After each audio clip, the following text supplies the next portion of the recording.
So when you hear a man ask you, can I buy you a drink? In your head, I want you to translate that into, can I buy you something that lowers your inhibitions enough so that I might be able to take advantage of you?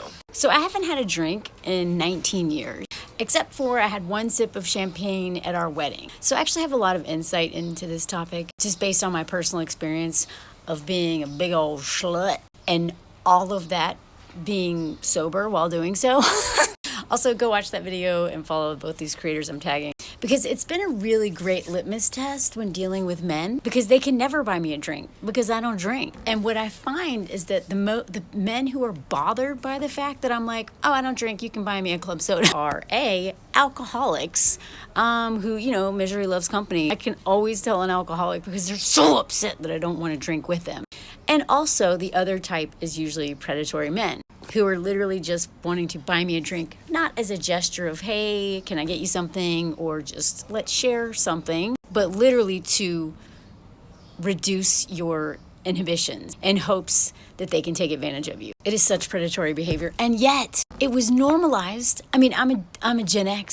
Every movie I watched was about get a girl drunk so you can do this to her. 16 Candles, perfect example, literally normalized graping drunk women. In fact, I remember a conversation when I was a kid, or actually a teenager, when my friend's mom literally spelled it out and said, if you drink too much and you get graped, it's your fault. Don't drink for that reason. So as some of y'all know, I'm a late bloomer. I didn't really become a elder hoe, a big old slut. I didn't step into my goddess schmegsual power until I was 37.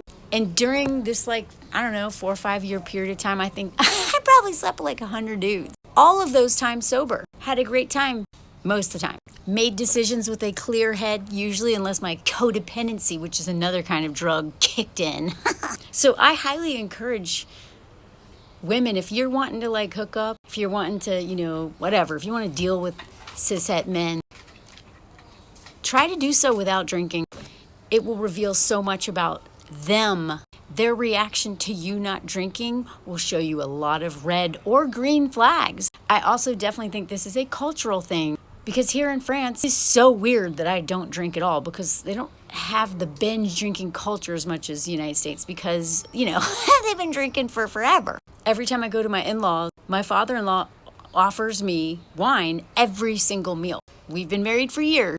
It's out of politeness, no pressure. So, there is nuance, but I suggest you try it out. You'll see a lot